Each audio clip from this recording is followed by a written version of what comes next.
এখানে 5 fundamental category এই সম্পর্কে আলোচনা করছি। 5 ফান্ডামেন্টাল ক্যাটাগরিকে আমরা 3টে ভাগে ভাগ করেছি।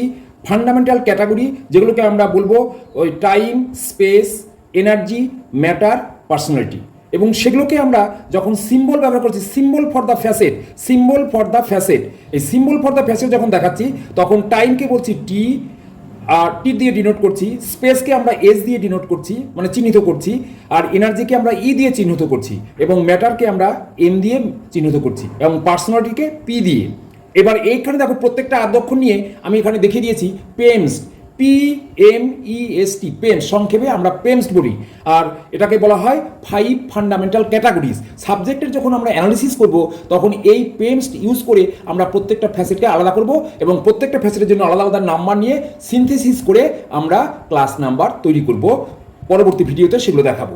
এইবার দেখো 3 নম্বর point, name of the connecting symbol.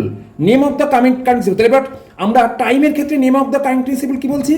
Inverted comma. এই দেখো লাস্টে ইনভার্টেড কমা, মানে আমরা বাংলায় উল্টো কমা বলি যাকে। এইবার তারপরে 2 নম্বর কি? স্পেস, মানে কোনো জিওগ্রাফিক্যাল স্পেস যদি হয়ে থাকে তাহলে সেই স্পেসের আগে সবসময় ডট বসবে।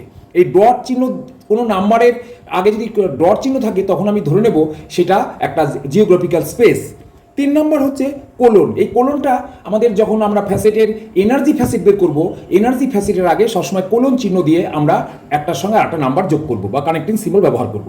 লাস্ট হচ্ছে পরের পয়েন্ট হচ্ছে সেমিকলন। সেমিকলন আমরা কখন করি? যখন আমরা কোনো ম্যাটার, কোনো ফ্যাসেট অ্যানালাইসিস করতে গিয়ে যখন আমরা ম্যাটার পাই, সেই ম্যাটারের আগে আমরা সেমিকলন চিহ্ন দিয়ে আমরা ক্লাস নাম্বার যোগ করব। তারপরে লাস্ট ওয়ান হচ্ছে কমা। কমা কখন? পার্সোনালিটি।